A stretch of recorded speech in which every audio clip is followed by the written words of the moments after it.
ជំរាបសួរបងបងទាំងអស់គ្នាថ្ងៃនេះថតបង្ហាញជូនបងបងជាមួយនឹងខ្សែកអ៊ីណុកបាទទើបនឹងចូលស្តុកថ្មីប្រវែងខ្សែកនេះគឺ4តឹកកន្លះបងប្អូនគ្នាគឺតពុអសអឹមស្រស់ស្អាតណាស់បងបងទាំងអស់គ្នាបងបងស្រីត្រូវការទិញបងអូនមានលក់បាទមកខ្សែតម្លៃ$5ជូនពាក់អត់ងាយខ្មៅទេបងបងទាំងអស់គ្នាបាទខ្សែកនេះណាបាទ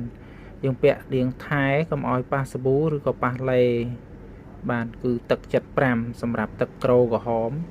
ស្រស់ស្អាតហើយមានមួយម៉ូតទៀតគឺមានម៉ូតនេះទុនស្រួលពាក់បងប្អូនគ្នាខ្សែកបាទនេះឃើញទេបាទស្រស់ស្អាតបងបងត្រូវការទិញបានទាំងអស់គ្នាប្រវែង4តឹកកន្លះតម្លៃ$5ម៉ូតនេះទុនស្អាតបាទម៉ូតឆ្មាលហើយមានសម្រាប់បងបងបរោះផងដែរសម្រាប់ខ្សែកបាទមានម៉ូតកំពុំឈូកនេះបងប្អូនគ្នា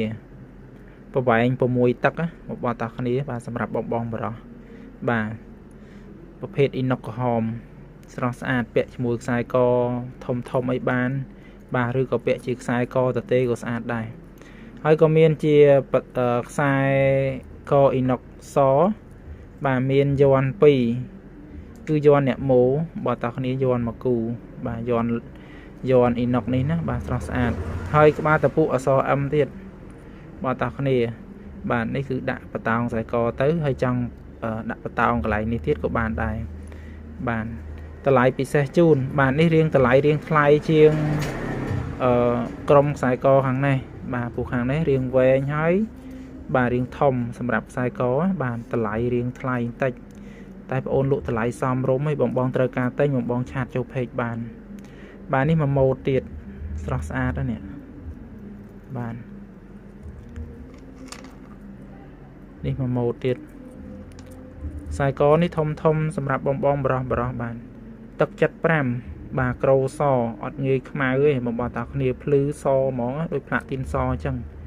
បាទពាក់មកស្អាតមកសមរម្យតម្លៃពិសេសជូនប្រវែង6តឹកបាទសូមបញ្ជាក់ជូនបងបងទាំងអស់គ្នាគឺប្រវែង6តឹកខ្សែកនេះហើយបងបងស្រីដែលចង់បានជាមួយនឹងខ្សែកតម្លៃសមរម្យមានច្រើនម៉ូតបងបងកុំភ្លេចមើលជាមួយនឹងវីដេអូបងប្អូនបាទនេះម៉ូតនេះ$5ដូចគ្នា4តឹកកន្លះហើយមានម៉ូតមួយទៀតតូច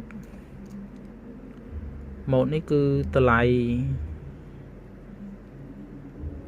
$3បាទម៉ូតទូចនេះណា